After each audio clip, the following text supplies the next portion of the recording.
Harga saham saja untuk balik badan itu perlu waktu, apalagi fundamental ekonomi. Jadi di saat market lesu seperti ini Pak, yang bergerak itu memang sentimen pasar, bukan fundamental. Di saat market lesu, harga saham itu akan condong bergerak sideways, turun. Nah di saat seperti itu, sanggup nggak kalian nahan? Jadi kondisi market lah yang mengakibatkan banyak investor berubah metode atau cara pandangnya terhadap market. Ini company meskipun equity-nya negatif, meskipun nggak bagi dividen, meskipun earning-nya masih jelek, tapi growth-nya ke depan bisa seperti apa? Nah itu yang sometimes yang sekarang orang big money kejar ke situ Pak. Tetapi sebenarnya saham-saham itu bisa masuk ke dalam indeks ini adalah karena fundamental juga kan? Karena fundamental juga. Makanya Oke. saya nggak setuju kalau seandainya dibilang sekarang lihat saham tuh nggak pakai fundamental. Enggak. Tapi perspektif fundamentalnya harus diubah.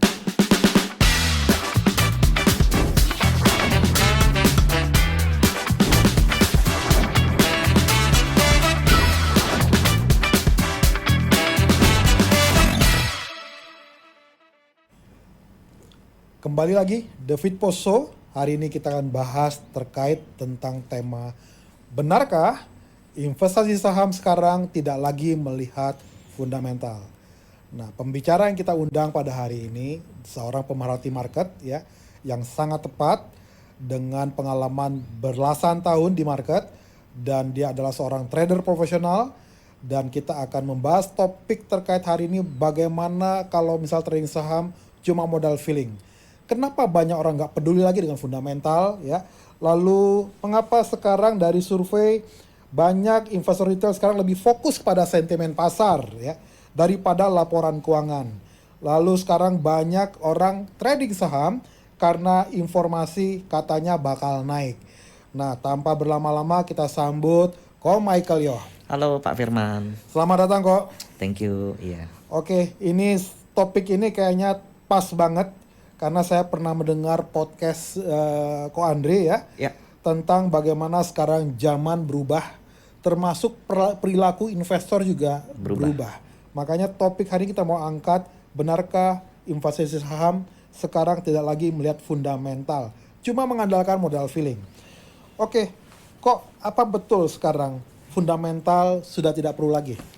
Kalau tadi berinvestasi hanya mengandalkan feeling itu tidak tepat lah Pak. Nah, tapi kalau kita lihat benarkah tidak melihat fundamental itu bisa iya bisa tidak. Nah tapi saya sih strict Pak bahwa di bursa saham kita masih melihat fundamental. Cuman perspektif fundamentalnya tuh saat ini berubah Pak. Oke. Kalau dulu fundamental yang kita tahu apa sih Pak? Itu perusahaan yang setiap hari kita pakai sahamnya. Itu perusahaan yang tiap hari kita lihat ada di jalan. Atau perusahaan yang bagi dividen. Atau laporan keuangannya plus. Iya. Nah sekarang perspektif fundamental sedikit berubah Pak. Sekarang kebanyakan company yang dikejar itu adalah growth-nya. Growth-nya. Ya, jadi ini company meskipun equity-nya negatif, meskipun nggak bagi dividen, meskipun earning-nya masih jelek, tapi growth-nya ke depan bisa seperti apa. Nah itu yang sometimes yang sekarang orang big money kejar ke situ Pak. Sehingga kita mungkin belakangan agak bingung. Contoh, kok ada perusahaan yang udah gede banget. Ya. Ini perusahaan negara juga. Selama 10 tahun kalau berinvestasi itu balik modal Pak, BOP. Padahal dia rutin bagi dividen. Ternyata growth-nya tuh udah di situ-situ aja. Company ini 5 tahun, 10 tahun pun memang mentoknya cuma di situ. Ini yang mengakibatkan nggak ada fresh money atau nggak ada trigger dari fund-fund asing itu untuk melakukan pembelian. Oke. Mungkin pemirsa yang mendengar podcast ini mungkin agak perlu dijelasin lagi kok. Maksud growth di sini seperti apa misalnya? Growth itu kemampuan perusahaan mencetak laba di masa depan. Oke. Nah, saya ambil contoh saat ini, mungkin kita lihat ya, company-company yang naik selama 1 tahun ke belakang itu kita nggak bisa batasin by sektor. Kalau dulu masih bisa Pak, konstruksi naik konstruksi semua, properti naik properti semua, consumer naik consumer semua. Nah sekarang beda-beda Pak. Yang naik itu sektor bukan sektor per sektor, tapi saham per saham. Tapi kalau kita coba analisa ke belakang, saya sebut nama saham boleh Pak di sini? Boleh. Nah kita ambil contoh. Tahun ini growth itu kan dipegang salah satunya BRMS kita lihat. Kemudian sudah hampir menyentuh all time high di hampir angka 500 kalau nggak salah. Kalau kita lihat laporan keuangan BRMS naik, yes naik. QOQ naik, year on year naik. Tapi bukan itu justifikasi kenapa dia bisa harus naik dari 200-an, 300-an sampai ke 500. Itu naiknya 50% kurang lebih. Ternyata BRMS itu mendapatkan gold reserve. Jadi cadangan emas dia di tahun ini itu bisa meningkat berlipat-lipat daripada tahun lalu, Pak. Oke. Belum terreflek tuh di laporan keuangan. Nah, ini yang orang kejar, growth. Oke, jadi karena berita itu sehingga orang punya ekspektasi bahwa growth daripada perusahaan ini baik, bagus. Yes, betul. Oke. Tetapi kan sering kita temui bahwa banyak sekarang orang yang ada di market ya, kita lihat mereka juga kadang beli saham itu atau trading saham itu pakai feeling ya kok ya. Benar. Nah, berarti apakah ini bisa dalam kategori bahwa mereka juga tidak melihat fundamental, dan apakah jumlah yang orang model-model seperti ini lebih banyak daripada yang memperhatikan growth tadi? Saya nggak tahu Pak ya feeling yang dari setiap investor atau trader saat ini itu seperti apa. Tapi saya bisa katakan sometimes saya juga pakai feeling. Tapi feeling itu bisa lebih saya draw down lagi, bahwa feeling ini lebih ke alam bawah sadar saya, Pak. Nah, sometimes ketika saya melihat saham, mungkin karena saya udah lama di market, saya ngelihat company ini grow, kemudian ternyata presiden ngomong ini, kemudian Donald Trump ngomong ini, China juga kejadian seperti ini, mungkin company ini next my hidden gem gitu. Makanya saya masuk. Nah, sometimes itu bisa dikatakan seperti feeling. Oke. Tapi kalau feeling ini didasari dari pengalaman di market yang otentik, Pak. Contoh dari laporan keuangan, dari mikroekonomi, dari makroekonomi, dari flow, dari technical itu bisa juga. Nah, itu bisa kita asumsikan feeling, yaitu tidak salah. Tapi kalau feelingnya tuh ini ada 5 saham pejam mata, oh yang ini itu yang nggak bener, Pak. Oke. Jadi feeling itu lebih ke kalau feeling yang dilakukan oleh para profesional itu lebih ke alam bawah sadar, karena mereka udah pengalaman, udah terbiasa, nggak perlu mikir lama lagi. Oh, udah ketemu di sini gitu loh. Oke. Jadi dengar berita ini, lihat laporan keuangannya, barulah feelingnya dia main ya. Benar. Oh, ini sepertinya cocok nih. Benar. Seperti ini bisa nih untuk diinvestasikan. Karena gitu itu kembali ke conviction kan, Pak. Oke. Nah, seberapa gede nih kita berani masuk suatu saham. Kalau kita udah punya feeling yang lumayan dan itu didasari oleh hal yang benar, maka conviction kita pun naik. Kita punya 1 miliar berani masuk 1 miliar, atau punya 1 miliar mungkin berani masuk agak gede gitu. Nah, terkait dengan sentimen pasar, kan biasanya sentimen pasar itu juga akan bergerak ya, atau timbul karena ada berita-berita yang sebenarnya market udah tahu nih. Ya. Nah, apakah ini bisa menggeser bahwa fundamental udah nggak dilihat lagi sekarang, tapi orang lebih cenderung kepada sentimen pasar? Saat ini tuh Pak ada data yang saya bisa tampilkan bahwa 60% sampai 70% jumlah uang yang ada di dunia di pasar modal itu digerakkan berdasarkan pergerakan sebelumnya. Jadi ini jumlah fund aktif. Saya sebut ini tuh fund aktif dan fund pasif. Jadi jumlah fund pasif yang ada saat ini di dunia itu udah melebihi fund aktif. Fund pasif. Ya, Maksudnya fund pasif. Nah, apa? saya ambil contoh seperti ini. Saya dan Pak Firman setiap hari diskusi. Ya. Saham ini yang bagus bulan ini dia bakal growth-nya bagus, earning-nya bakal oke, bagi dividennya bagus, kita beli, Pak. Itu kita melakukan tindakan aktif, Pak. Oke. Ya. Tindakan Itu namanya investasi fund yang aktif. Itu aktif, tindakan aktif. Nah, sementara kalau untuk fund pasif, dia menggunakan metode indexing, Pak. Contoh, ketika kita let's say ada satu saham yang masuk ke LQ45, contoh.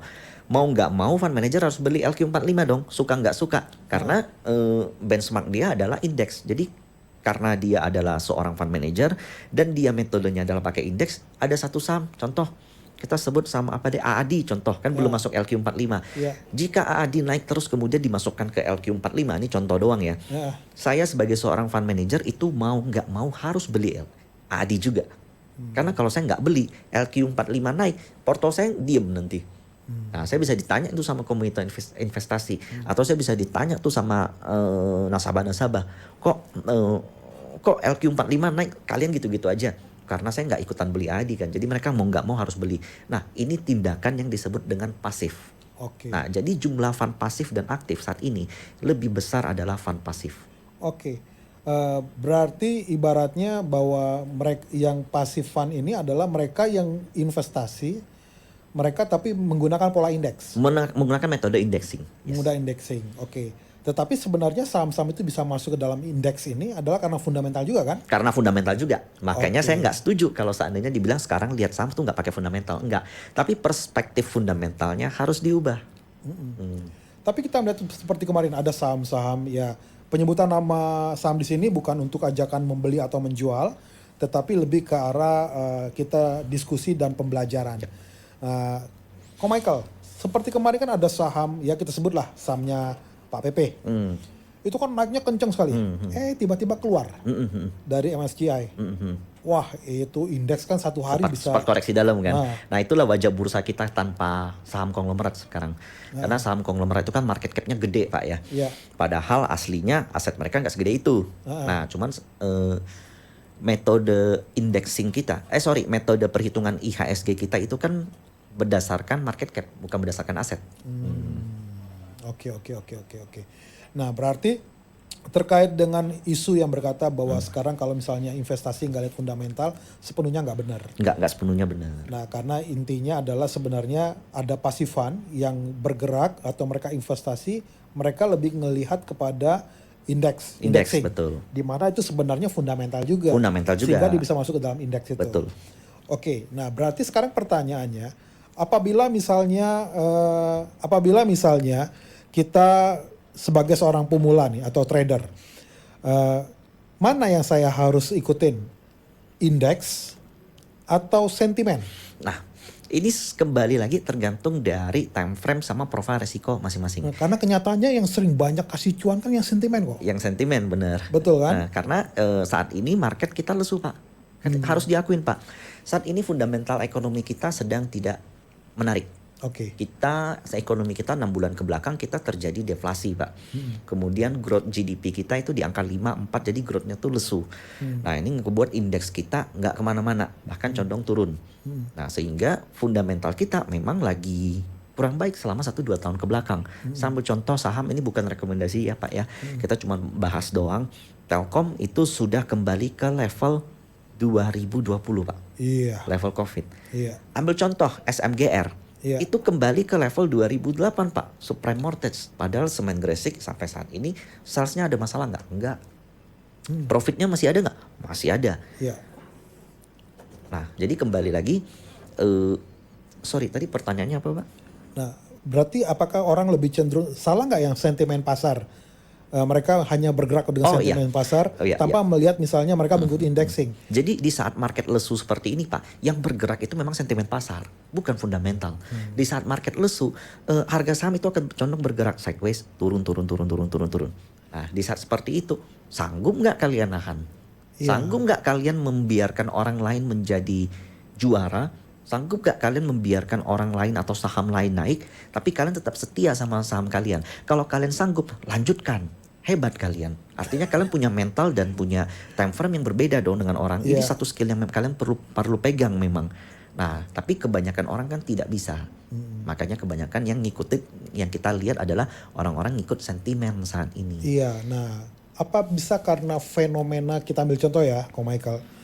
1 tahun terakhir deh kita lihat harga SII, BBRI, lalu Telkom, BMRI, itu kan semuanya turun tuh. Koreksi. Apakah itu yang membuat sehingga orang nggak lihat lagi fundamental? Karena kalau kita lihat nama-nama saham-saham itu lah fundamentalnya bagus-bagus semua. Nah, tetapi akhirnya orang bergerak pada sentimen. Tadi yang Ko Michael sampaikan tadi. Misalnya, kita lihat misalnya ada saham yang kita sebutlah pernya ratusan tuh kok. Sementara kalau dulu kan orang berpikiran kalau per ratusan itu udah terlalu mahal. Nah, tetapi sekarang per ratusan juga orang naik juga gitu loh. Nah, sepertinya orang sekarang gak ada fundamental lagi nih, tapi udah melihat kepada arah sentimen pasar nih atau informasi yang berseliuran. Karena kalau kita lihat sekarang kan informasi itu kan begitu masif ya. Bahkan kita bisa sulit sekali membedakan ini benar atau tidak benar gitu loh. Dan sementara market atau investor kan kepingin juga mendapatkan yield ya atau keuntungan dari market. Kalau selama setahun misalnya itu nggak naik-naik dan rugi, itu kan bisa membuat dia keluar dan akhirnya membuat dia nggak bisa tahan juga tuh. Akhirnya dia berubah dari yang fundamental jadi ke sentimen pasar tuh kok. Nah, apakah perubahan ini yang membuat sehingga pola investor juga berubah, pola trader juga berubah? Ya, betul. Jadi kondisi market lah yang mengakibatkan banyak investor berubah metode atau cara pandangnya terhadap market. Nah, tadi saya setuju dengan obrolan Pak Firman bahwa Bank Mandiri, Bank BRI itu fundamentalnya baik. Saya setuju fundamentalnya baik. Tapi saat ini growth mereka itu sedang tertekan. Indonesia ekonominya saat ini sedang tertekan dan ini membuat tekanan selling pressure dari investor asing. Ketika investor asing melakukan taking profit atau kabur dari Indonesia dan mereka pindahin itu ke indeks yang lebih menarik, salah satunya di Amerika, Dow Jones, karena selama 1-2 tahun ke belakang mereka menarik. Kemudian diturunkanlah bobot kita. Nah, sehingga itu mengakibatkan pergerakan turun yang cukup membosankan selama 1-2 tahun ke belakang. Nah, pertanyaan saya seperti ini. Harga saham saja untuk balik badan itu perlu waktu, apalagi fundamental ekonomi. Nah, jadi dalam perbaikan dalam momen proses ini, menurut saya ini adalah momen-momen yang paling tepat bagi para investor dalam jangka waktu panjang untuk membeli saham-saham yang berfundamental baik tadi. Karena kita sudah terkoreksi kurang lebih 1-2 tahun. Nah, kalau ini kita lanjutkan sampai 3 tahun, kita tinggal nunggu nih bottomingnya di berapa. Bottomingnya itu saya lebih condong nggak ngelihat dari harga, Pak. Saya nggak tahu harga bottom di berapa. Saya nggak bisa pastikan titik ini bakal terendah habis itu naik, kita nggak tahu. Tapi indikator dari bottoming itu bakal mulai terlihat dari apa? Inflasi, GDP, kemudian growth dari company-company yang ada di IHSG, kemudian kita bisa lihat earningnya seperti apa. Yang terakhir, asing udah mulai masuk apa belum? Dari kelima itu yang tadi Ko Michael bilang, mana yang bobotnya paling besar bagi Ko Michael? Kalau bagi saya itu adalah foreign, karena dana foreign itu yang paling besar di Indonesia. Berapa besar kok? Setahu saya saat ini kisaran 55-60% foreign menguasai pasar modal Indonesia. Cuman jumlahnya terus berturun karena mereka udah mulai memindahkan dana mereka ke instrumen lain yang lebih menarik atau indeks lain yang lebih menarik. Oke.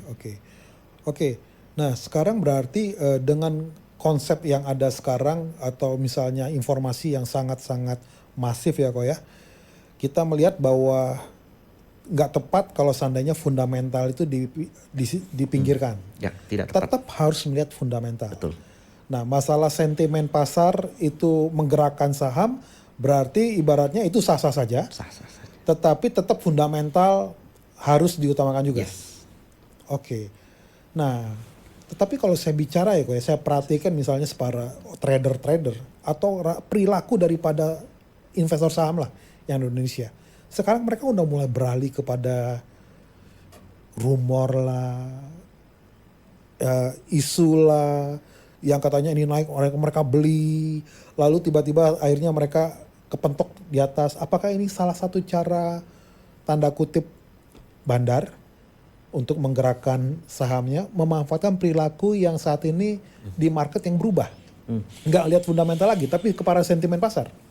Kalau kita melihat dari metode indexing yang ada, maka sasaran funding daripada emiten-emiten itu adalah dana asing, bukan dana retail. Nah, karena dana retail kita coba, ini contoh berdasarkan data ya. Setahun lalu di tahun 2024 jumlah investor retail di BRI itu naik 85%. Naik 85%. Naik 85% kepemilikan. Nilainya itu kalau saya kalkulasi kasar kurang lebih di 20-an mendekati 30 triliun kalau nggak salah saya. Apa yang terjadi? BRI tetap turun, Pak. Iya. Nah, jadi pertanyaan logika ini tuh harus dibalik, Pak, bahwa harus diakuin setiap hari saham yang naik tuh ada aja. Nah, teman-teman tuh harus tahu agenda dari saham naik ini tuh apa. Ada nggak saham yang naik agendanya itu untuk dibuang ke retail? Nggak bisa kita tamping, ada, Pak. Nah, jadi teman-teman harus pastikan kalian tuh berada di kapal yang tepat. Nah, sehingga kalau seandainya saham ini pun turun, suatu saat kalian gagal atau mungkin posisinya salah, tapi kalian bisa dengan tenang mengambil keputusan selanjutnya, mau beli lagi di bawah atau buang ketika dia balik modal atau tahan dulu. Nah, di emiten yang tepat itu kita lebih punya conviction untuk hold. Tapi kalau teman-teman udah tahu ini dari awal memang ininya pergerakannya nggak bener, naiknya nggak ada landasan, itu sebenarnya harus siap-siap. Harus siap-siap kabur. Oke. Ko Michael bisa ceritain nggak kepada pendengar podcast ini, pemirsa, Ko Michael dalam memilih saham itu urutannya atau strateginya seperti apa? Pertama lihatlah ownernya satu. Ya, ownernya ini baik nggak selama di market, sering makanin duit retail nggak? Nah, terus yang kedua agenda dari emitennya. Nah, agenda dari emiten. Dari emiten. Nah, contoh kenapa saya katakan BRMS ini saya bukan rekomendasi ya. BRMS ini sebenarnya punya fundamental yang cukup baik karena cadangan gold reserve mereka di tahun ini tuh meningkat pesat. Nah, terlepas dari pergerakannya yang volatil, nah mungkin karena itu ada campur tangan daripada partisipan market juga, antusiasme dari pelaku market membuat harganya volatil. Nah, sebenarnya dia memiliki fundamental yang tidak bisa kita kesampingkan. Nah, terus yang ketiga, perhatikanlah emiten ini punya goals apa ke depan. Nah, sehingga kita bisa tentukan margin of safety kita masuk seberapa besar. Kalau punya uang 100 juta, maksimal masuk berapa sih? Kemudian maksimal gue boleh rugi berapa sih? Tetap kembali ke itu nomor satu. Oke, kembali lagi ke yang tadi ya, Ya. poin yang tadi ya. Oke, mungkin waktu podcast ini dibuat tanggal berapa nih? 20 Februari. 20 Februari. Ya, BRMS lagi naik ya, Hari ini lumayan naik 10% Pak. naik 10%. Nah, apakah ini naiknya gara-gara itu yang bulion, yang bank emas yang mau diterbitkan sama Pak Prabowo tanggal 26 Februari? Harusnya enggak Pak. Bukan, Harusnya enggak. tapi memang karena fundamental yang tadi ditemukan cadangan emas itu. Betul. Oke. Oke, pemirsa, berarti tidak betul kalau misalnya sekarang kita investasi atau kita trading saham, kita tidak melihat fundamental, tapi sentimen pasar atau rumor. Oke, nah pertanyaannya kok, boleh nggak sih mereka nggak lihat fundamental, tapi lihat sentimen pasarnya, lihat rumornya aja, yang penting gua cuan? Ini kembali ke idealisme dari setiap investor masing-masing. Kalau saya pribadi, kalau Bapak nanya saya nggak setuju Pak. Karena tujuan kita berinvestasi di bursa itu bukan cuma cuan semata. Tapi kita ingin dapat pengetahuan. Satu, kita ingin melek terhadap bisnis-bisnis atau kondisi ekonomi yang ada di Indonesia. Cuan itu bonus lah. Jadi kalau kita paham tentang strategi owner, kita paham bagaimana seorang konglomerat bisa semakin kaya dari bursa saham. Kita paham bagaimana fund manager menempatkan dananya, bagaimana fund manager menempatkan resiko dari investasinya. Kita paham bagaimana pemerintah mengeluarkan kebijakan ekonomi. Itu cuan tuh nyusul. Kalau kita fokus sama cuannya, kita bakal lupa sama hal-hal ini Pak. Nah itu kenapa saya nggak setuju. Oke, ya berarti Ko Michael cukup idealis juga ya, dan sangat idealis ya. Dan itu berbeda dengan kebanyakan saat ini banyak orang hanya sekedar ikut-ikutan, ya, dengar rumor, lalu apa namanya tuh istilahnya greedy, FOMO, semuanya ketika market naik ikutan naik, ketika turun panik jual. Nah pertanyaannya mungkin selanjutnya, kok ada nggak contoh saham yang naik tinggi meskipun fundamentalnya biasa aja? Ini di Indonesia atau apa nih Pak? Indonesia. Saya ambil contoh deh Pak ya. Kalau BRMS kan memang earningnya naik karena gold naik. Japfa. Oke. Nah, Japfa secara pendapatan biasa saja. Harga pakan ternak mereka tidak turun juga. Harganya saat ini per hari ini kalau nggak salah menyentuh 2000 atau 1900-an.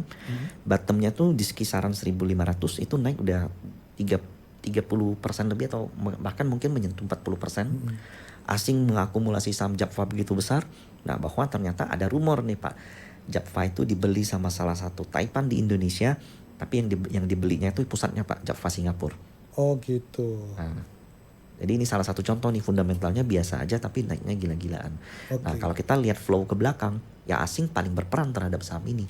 Jadi berarti asing sangat berperan ya gue ya, terkait Asing dengan sangat berperan terhadap harga. pergerakan harga saham, betul. Oke, makanya tadi Ko Michael sampaikan, Ko Michael lebih lihat ke arah dari 5 tadi bobot itu yang paling besar adalah asing foreign. Oke, lalu berikutnya ada nggak saham yang fundamentalnya bagus, tapi harga sahamnya malah turun kok? Mungkin contoh, ya kita lihat BRI. BRI. Ya kita lihat Telkom saat ini menyentuh, BRI itu menyentuh titik low 2022. Telkom menyentuh titik low 2020. Fundamentalnya sebenarnya dibilang ada masalah, enggak juga Pak. Bagi dividen BRI masih, bahkan interim kemarin di tahun 2024 salah satunya lumayan besar. Tapi sayangnya foreign itu melihatnya lain. Foreign melihatnya growth-nya susah. Apalagi dengan data deflasi 5-6 bulan ke belakang. Foreign melihat eksekusi kebijakan-kebijakan dari pemerintah baru ini mungkin masih kurang tepat atau perlu waktu yang lebih panjang. Nah, sehingga foreign keluar, mereka pindahin dananya dulu tuh ke Dow Jones, ke Nasdaq. Jadi memang bursa yang paling atraktif 2-3 tahun ke belakang itu adalah bursa Amerika. Oke. Nah, dari 2 case tadi yang kita bahas kok ada saham yang yang fundamentalnya biasa, harga sahamnya naik. Ada yang fundamentalnya bagus tapi harga sahamnya turun. Ini kan jadi membuat trader atau investor kebingungan juga tuh kok. Mana nih yang saya pilih gitu loh.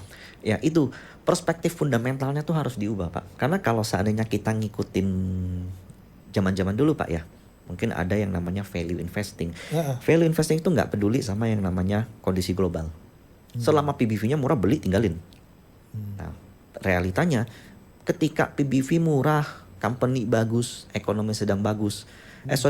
Company bagus, ekonomi sedang bagus, market juga sedang oke, tapi PBV dia murah, ada something yang nggak beres ternyata di dalam yang kita nggak tahu. Nah, jadi yang perlu kita lihat tuh adalah saat ini ya, fundamental yang perlu kita lihat itu fundamental dari company, ke depannya company ini mau ngapain. Kedepannya valuasi company ini bisa naik atau enggak. Kedepannya company ini bisa dapat funding atau enggak. Kedepannya aset company itu bisa gimana. Lebih banyak ke valuation game Pak. Karena valuasi itu hal yang mutlak. Tapi ngitung valuasi di company-company yang udah ada saat ini itu kan sulit Pak. Oke, berarti fundamental saat ini yang tercermin dari laporan keuangannya itu walaupun jelek atau misalnya bagus, kita nggak bisa melihat bahwa atau misalnya mengatakan bahwa saham ini jelek atau baik tanpa misalnya memperhatikan tadi yang terkait yang plan ke depan. Plan ke depan betul. Karena laporan lain-lain. keuangan itu kan pas Pak. Ya, laporan Q4 keluarnya di bulan Februari bayangkan. Itu udah lewat setengah tahun sebenarnya. Yang mau dia sementara para analis, para pelaku market tidak bereaksi berdasarkan laporan keuangan yang udah keluar biasanya. Mereka bereaksi terhadap laporan keuangan yang akan keluar. Oke. Kan ada namanya MH, efisiensi market hipotetik. Dikatakan kalau misalnya bahwa harga saham itu mencerminkan semua informasi yang ada di market. Iya. Nah, berarti informasi terkait laporan keuangan, informasi terkait dengan misalnya akan adanya corporate exit dari emiten tersebut, itu udah otomatis secara langsung pasti akan menggerakkan harga saham tersebut. Betul. Nah, apakah itu bisa kita samakan dengan bahwa sebenarnya fundamental nggak perlu dilihat, tapi cukup memperhatikan terkait sentimen pasar yang membuat harga ini naik atau gimana Pak? Kan market discount everything sebenarnya itu kalau bahasa saya tuh market discount everything itu artinya pergerakan suatu harga emiten itu pasti tuh udah mempertimbangkan banyak hal. Kalau contoh Japfa naik itu pasti ada sesuatunya. Kita nggak tahu tuh waktu itu. Tahu-tahu tiba-tiba di announce bahwa Japfa Singapura tuh mau dibeli salah satu Taipan di Indonesia. Kita contoh kayak ini saya ambil contoh lagi tapi bukan rekomendasi Pak ya.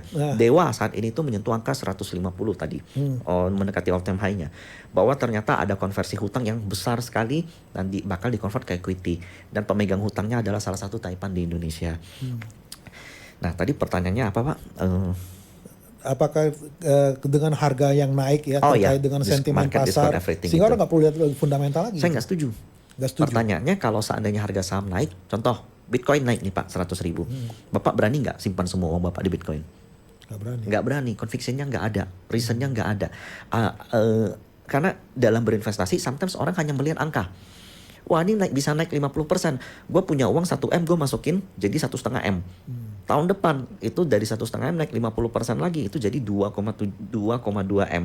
Pertanyaannya investasi itu bukan soal angka doang. Investasi itu juga soal emosi kita. Investasi itu juga soal convictionnya kita. Kita bisa mendapatkan conviction kalau orang ya menempatkan dananya besar hanya berdasarkan pergerakan angka Pak. Hanya karena plus 20%, plus 30% saya masuk semua. Itu berbahaya sekali. Kamu nggak ngelihat, conviction kamu kalau hanya berdasarkan angka itu berbahaya. Conviction itu harus berdasarkan fundamental. Oke. Nah sekarang pertanyaannya, apa bahayanya jika kita investasi di saham tanpa fundamental? Karena suatu investor itu kan pasti bakal kejebak Pak. Investor itu kan suatu saat pasti bakal buat kesalahan. Nah, kesalahan yang kamu buat jika itu dilandasi oleh fundamental, kamu masih akal tenang, uang kamu nggak hilang gitu. Company-nya jelas kamu beli. Nah, tapi kalau tanpa fundamental, hanya sekedar naik, kamu beli, kamu gede di atas, kemudian ternyata itu adalah pucuk atau itu adalah kondisi yang tidak tepat, uang kamu bisa habis. Karena fundamentalnya jelek. Karena fundamentalnya nggak ada. Karena bagaimanapun orang pasti akan melihat fundamental. Akan melihat fundamental. Harganya seberapapun bagusnya tingginya, karena fundamentalnya nggak sesuai, pasti itu akan menyesuaikan kepada. Betul. Karena indeks minus 1%, indeks minus 22%, indeks merah, tetap aja ada 5 saham yang naik pasti di atas 10% tiap hari. Nah, kalau Oke. kamu hanya melihat itu, kamu bakal kejar semua itu, Pak. Kita bakal kejar semua yang naik tiap hari. Kita bakal kejar semua yang naik tiap hari. Sementara kita perlu filter. Filter yang benar itu dari fundamental. Berarti beresiko dong ya kalau misalnya kita ikut-ikutan membeli saham karena yang sedang viral. Betul. Boleh kalau seandainya memang reasonnya itu tepat. Oke. Tetapi boleh nggak, sah nggak misalnya mereka banyak orang nih trading di saham Bursa Indonesia, beli saham cuan TP tanpa lihat fundamental. Eh, Sah-sah saja sih, Pak. Ya, cuma nanti yang model begini pasti akan hilang sendirinya. Hilang sendirinya, betul. Karena fundamental lah yang nanti akan menghukum harga tersebut. Betul sekali, Pak. Oke. Nah, Ko Michael, kan ada Ko Michael udah di market udah belasan tahun. Nah, pertanyaannya, Ko Michael terpengaruh nggak dengan kenaikan-kenaikan harga yang misalnya yang bergerak tanpa fundamental, lalu harga yang turun karena walaupun fundamentalnya bagus. Apa yang membuat Ko Michael tuh tetap berpegang pada yang tadi tuh, pada prinsip itu? Saya selalu cari benang merah, Pak. Jadi Benang merah. ketika ada satu emiten yang naik 20%, 30% atau udah lebih dari 50%, saya yakin itu ada something di dalam. Nah, kemudian saya bakal coba cari tahu pola akumulasinya seperti apa, transaksinya gede atau enggak. Kemudian broker-broker yang mengakumulasi ini ada agenda tertentu atau enggak. Terus yang paling penting lihat ownernya, lalu lihat emitennya. Biasa dari situ bakal ketemu tuh benang merahnya, Pak. Oke. Apakah dia bakal ada corporate action atau ada contoh biasa ada reg issue atau ada in-bank asset atau mungkin ada backdoor listing. Nah, hal inilah yang boleh kita pegang karena owner mau ngapain. Kasarnya kalau kita ikutan dan average kita tuh nggak jauh dengan owner, ya itu kita melihat fundamental artinya. Oke, karena mereka mengolah bisnis itu juga pasti dengan untuk memiliki fundamental yang bagus. Betul, jangan cuma naik kamu beli. Tapi naik kamu lihat dulu modal owner berapa, kira-kira owner mau ngapain sama di saham. Nah, dari situ kan conviction kita beda-beda tuh, Pak. Oke. Mungkin ternyata bener nih owner udah gini nih, company-nya nggak lama press release cocok nih. Nah, itu conviction kita pun meningkat, kita bisa entry dengan lebih gede lagi gitu. Oke. Yang berikutnya, Ko Michael, itu kan berarti kan ada orang yang mengikuti tren, ada yang fundamental gitu kan. Nah, bagaimana menyimbangkan kedua ini? Artinya saya transaksi atau trading dengan mengikuti tren, satu lagi adalah saya trading dan mengikuti fundamental. Kita ambil contoh, nggak usah jauh-jauh deh.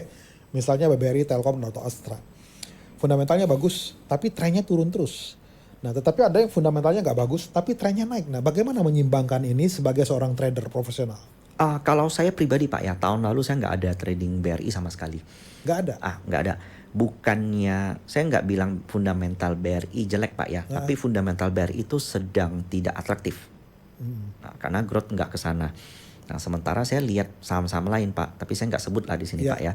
Fundamentalnya mungkin laporan keuangannya biasa-biasa aja, bahkan ada yang equity-nya negatif, tapi bagi saya fundamentalnya menarik. Nah, saya ambil contoh deh, boleh deh Dewa, tapi ini bukan rekomendasi, karena saya tahu Dewa itu punya jumlah bonds yang bahkan lebih besar daripada market cap Dewa itu sendiri.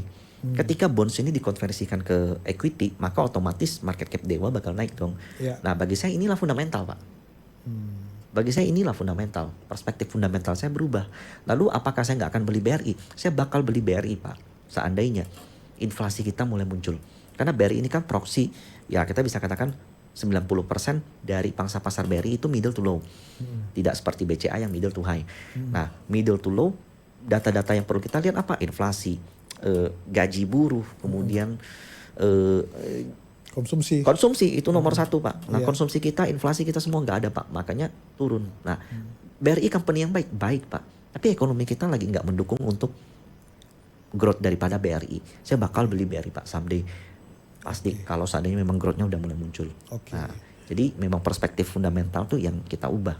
Berarti dengan kata lain, walaupun secara laporan keuangan itu baik, tetapi mengukur fundamental tuh bukan hanya dari laporan keuangan. Betul. Tapi misalnya tadi faktor yang lain, kita melihat misalnya konsumsi turun, inflasi yang turun, lalu kita bisa melihat juga dengan misalnya mungkin ada judol, apapun itu. Nah, itu yang membuat akhirnya orang melihat bahwa fundamental itu bukan hanya sekedar laporan keuangan, tetapi juga bisa mencari informasi-informasi yang lain, sehingga saya bisa menyimpulkan fundamentalnya secara komprehensif itu seperti ini. Ya. Oke. Nah, Ko Michael, sekarang pertanyaannya. Untuk seorang pemula nih ya, nah ini podcast kita ini ditonton di daerah-daerah juga. Nah, pertanyaannya atau saran daripada Ko Michael, sebagai seorang pemula yang mereka itu terdistraksi dengan banyak sekali informasi di TikTok lah, di Twitter lah, ikut komunitas inilah, komunitas itulah, di mana mungkin mereka berpikir yang penting cepat kaya lah karena ingin serba instan. Dan apakah memang jangan terpengaruh, tetap fundamental paling penting atau gimana kok? Kalau untuk pemula, saya sendiri nggak pernah menyarankan untuk lihat dalam jangka waktu short term. Jangan lihat sentimen. Jangan lihat pergerakan harga saham hari ini, besok, dan minggu depan. Kalau bisa kalian lihat company itu dalam jangka waktu panjang. Jadi harga saham Pak, itu jarang sekali terjadi V-shapes. V-shapes itu turun, kemudian naik. Harga saham untuk balik arah reversal itu perlu seperti kapal berbalik Pak, U-turn. Harga saham saja U-turn, apalagi ekonomi. Nah, ekonomi kita selama 1 tahun ke belakang memang lagi melemah. Nah, tahun ini kalau eksekusi program-program yang dijalankan pemerintah itu baik, harusnya akan mulai membaik. Nah, sehingga tahun depan harusnya proyeksi saya adalah perbankan kita pulih. Tahun ini adalah bottoming. Nah, untuk time frame yang 2-3 tahun seperti ini, janganlah lihat harga sahamnya besok. Jadi, ini kok MBA bilang ada potensi reversal nih tahun ini. Wah, kok BRI besok masih minus 2%? Ya nggak bisa kayak begitu Pak. Karena kita mesti punya time frame, spread harga yang jauh lebih besar. Nah, ketika kita melihat spread angka yang lebih besar, apa yang harus kita lakukan dengan uang kita? Ya belanjanya itu harus pakai konsep DCA Pak, bukan lump sum. Jadi dollar cost averaging. Kita punya uang 100 juta, jangan langsung beli 100 juta. Kalau yang lump sum seperti itu kamu harus lakukan di obligasi, di surat hutang Pak, karena semakin cepat semakin baik. Ada sifat bunga compounding. Semakin lama kamu hold semakin baik. Tapi kalau saham, karena pergerakan fluktuatif dan dinamis, yang kamu harus lakukan adalah melihat momentum market. Meskipun harus diakuin, kita nggak mungkin bisa 100% lah ngelihat momentum market. Tapi kan kita bisa melihat indikator ekonomi, kita bisa melihat berita-berita ekonomi, kita bisa mengikuti kondisi ekonomi yang ada di negara kita. Nah, dari situ kita tempatkan posisi kita dengan bijak. Berarti dollar cost averaging ini tapi harus pada saham yang fundamental bagus berarti. Betul. Ya? Karena kalau misalnya dia terus membeli ketika harga turun, habis juga. Fundamental jelek, sumbang uang ke market. Oke. Nah, berarti sekarang pertanyaannya kok, untuk melihat misalnya saham-saham yang fundamental bagus, selain laporan keuangan, kira-kira apa yang harus mereka miliki? Dividen Pak. Dividen? Yes. Jadi untuk mereka yang misalnya pemula, mereka carilah saham-saham fundamental bagus. Dividen. Selain laporan keuangan, berarti lihat histori pembagian dividennya. Yes, betul. Pembagian dividennya. Nah, mungkin bisa di-spill nih. Yang dividen yang bagus, yang kira-kira besar sama apa kok? Mungkin yang saya lihat salah satu yang menarik tuh AAD Pak, atau saham-saham di sektor batubara, karena terkenal membagi dividen yang cukup besar. Dan jadi selama kita melakukan akumulasi, kita dapat uang tunggu nih Pak. AAD itu kemungkinan kalau bagi dividen ya yieldnya tuh 5-15% mungkin.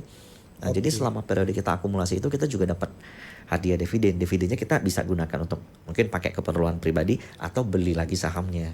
Nah, sehingga harga call pulih, nah itu otomatis yang kita incar nanti ke depannya kan adalah capital gain. Oke. Nah, sekarang pertanyaan selanjutnya, adakah strategi khusus bagi investor pemula yang bingung antara misalnya, pertanyaan mungkin begini, fundamental tuh ada aliran yang berbeda-beda nggak kok? Betul, banyak sekali Pak. Ada value investing, ada growth investing, ada pakai metode index investing. Banyak sekali Pak. Ada juga dividend investing. Oke. Nah, dari keempat itu beda-beda, yang membedakan apa kok? Pertama, saya bukan ahli fundamental Pak. Tapi salah satu yang paling old school itu adalah value investing, yang which is saat ini sekarang semakin ditinggalkan. Nah, yang paling itu mulai ditinggalkan. Yang paling baru itu adalah metodologi index investing. Nah, itu kenapa ramai? Karena uang paling gedenya saat ini jumlah partisipannya makin ramai.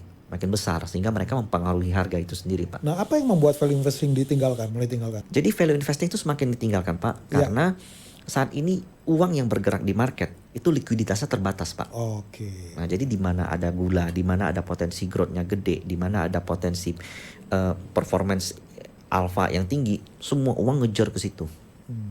Nah, sehingga company-company yang value investing yang maaf kata dividennya mungkin oke, kemudian pendapatannya baik-baik aja, PBV-nya murah, PI-nya murah, ya dia nggak mendapatkan funding, Pak.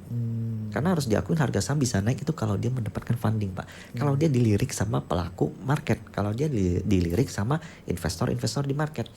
Nah, sayang dan selama ini jumlah investor market semakin besar itu melakukan metode pasif, Pak.